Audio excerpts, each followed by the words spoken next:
হিন্দু ধর্মাবলম্বীদের কাছে উত্তরাখণ্ডের চারধাম যা একটি পবিত্র তীর্থস্থান বলে পরিচিত। চারধাম বলতে সাধারণত কেদারনাথ, বদ্রীনাথ, গঙ্গোত্রী ও যমুনোত্রীকে একসাথে বোঝানো হয়েছে। এখন আমরা এই ভিডিওর মাধ্যমে উত্তরাখণ্ডে অবস্থিত চারধামের প্রতিটি পার্ট আলাদা আলাদাভাবে আলোচনা করব। নমস্কার বন্ধুরা, আজ আমরা বোঝার চেষ্টা করব কেদারনাথের মন্দির কে বা কারা নির্মাণ করে, কোথায় অবস্থিত এবং এই মন্দিরটি 6 মাস খোলা এবং 6 মাস বন্ধ থাকে কেন। আদিম হিমালয়ের মধ্যে অবস্থিত কেদারনাথ হলো একটি পবিত্র হিন্দু তীর্থস্থান যা ভগবান শিবের উদ্দেশ্যে নিবেদিত প্রাচীন মন্দিরের জন্য বিখ্যাত। কথিত আছে যে পাণ্ডবরা কেদারনাথের মন্দিরটি নির্মাণ করেছিলেন, যা পরবর্তী 8ম শতাব্দীতে শঙ্করাচার্য দ্বারা পুনর্নির্মাণ করা হয়েছিল। মন্দিরের অভ্যন্তরে একটি শঙ্কুযুক্ত শিলা কাঠামো রয়েছে যা শিবের সদাশিব রূপে পূজিত হয়। মন্দিরটি ভারতের উত্তরাখণ্ড রাজ্যের মন্দাকিনী নদীর কাছে রুদ্র হিমালয় পর্বতমালাতে অবস্থিত। এখন আমরা জানবো এই মন্দিরটি 6 মাস খোলা এবং 6 মাস বন্ধ থাকে কেন। শীতের মরশুমে ভারী তুষারপাতের কারণে কেদারনাথ ধামের সমস্ত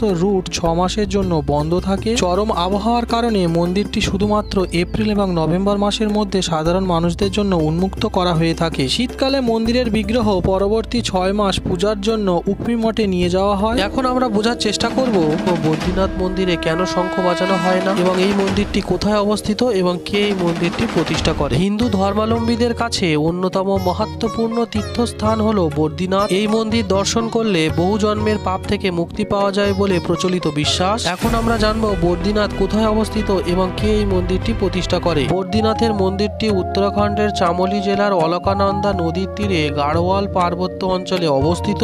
8ম শতাব্দীতে আদিগুরু শঙ্করাচার্য দ্বারা এটা প্রতিষ্ঠা ও নির্মাণ করা হয়েছিল। এখন আমরা জানবো এই মন্দিরে কোন দেবতাকে পূজা করা হয়। এই মন্দিরের প্রধান দেবতা বিষ্ণু, তিনি বিষ্ণু নারায়ণ রূপে পূজিত হন। এখন আমরা জানবো এই মন্দিরেতে শঙ্খ বাজানো হয় না কেন। হিন্দু ধর্ম অনুযায়ী কোনো শুভ কাজ করার সময় শঙ্খ বাজানো হয়, কিন্তু রাক্ষস শঙ্খচূর্ণকে বধের পর শঙ্খ বাজানো হয়নি যাতে দেবী লক্ষ্মীর ধ্যান নষ্ট না হয়। সেই ঘটনা মাথায় রেখে আজও বদ্রীনাথের মন্দিরে শঙ্খ বাজানো হয় না। এখন আমরা চেষ্টা করব গঙ্গোত্রী মন্দিরের কিছু অজানা তথ্য সম্পর্কে। উত্তরাখণ্ডের যে 4 ধাম অবস্থিত তার মধ্যে গঙ্গোত্রী একটি অন্যতম পবিত্র ধর্মীয় স্থান বলে বিবেচিত হয়। এখন আমরা জানবো গঙ্গোত্রী কোথায় অবস্থিত। গঙ্গোত্রী ভারতের উত্তরাখণ্ড রাজ্যের উত্তরকাশী জেলার ভাগীরথী নদীর তীরে অবস্থিত, যা একটি হিন্দু তীর্থ শহর। এখন আমরা জানবো গঙ্গোত্রী মন্দির কে কবে নির্মাণ করে। এই মন্দিরটি 18 শতকে গোর্খা জেলার অমর সিং থাপার দ্বারা নির্মাণ করা হয়েছিল।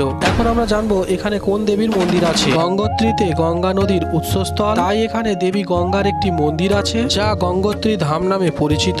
এখন আমরা জানবো গঙ্গোত্রী সম্পর্কে প্রচলিত পৌরাণিক কাহিনী সম্পর্কে। হিন্দু পুরাণ অনুসারে রাজা ভগীরথের পূর্বপুরুষের পাপ স্খলনের জন্য দেবী গঙ্গা এখানে নদী রূপে অবতীর্ণ হন। তার অবতরণের আগে গঙ্গা দেবী এখানে অনেক দিন তপস্যা করেছিলেন। শীতের মরশুমে ভারী তুষারপাতের কারণে গঙ্গোত্রী ধামের সমস্ত রুট 6 মাসের জন্য বন্ধ থাকে। এপ্রিল মে মাসে সর্বসাধারণের জন্য খুলে দেওয়া হয়। এখন আমরা যমুনোত্রী সম্পর্কে কিছু অজানা তথ্য এই ভিডিওর মাধ্যমে জেনে নেব। যমুনোত্রী মন্দিরটিও 4 ধামে যাত্রার একটি অংশ, যা ভারতীয় হিমালয়ের একটি জনপ্রিয় তীর্থস্থান। যমুনোত্রী মন্দিরটি হলো একটি প্রাচীন হিন্দু মন্দির যা দেবী যমুনার উদ্দেশ্যে নিবেদিত। এটিকে হিন্দু ধর্মের অন্যতম পবিত্র মন্দির বলেও মনে করা হয়। এখন আমরা জানবো যমুনোত্রী কোথায় অবস্থিত। যমুনোত্রী মন্দিরটি উত্তরাখণ্ডের উত্তরকাশী জেলার 10,797 ফুট উচ্চতায় গাড়োয়াল হিমালয়ের পশ্চিমাঞ্চলে অবস্থিত। এখন আমরা জানবো যমুনোত্রী মন্দির কবে কার দ্বারা নির্মাণ করা হয়েছিল। যমুনোত্রীর মন্দিরটিকে নির্মাণ করে তা নিয়ে বিভ্রান্তি দেখা যায়, তবে সূত্রের মতে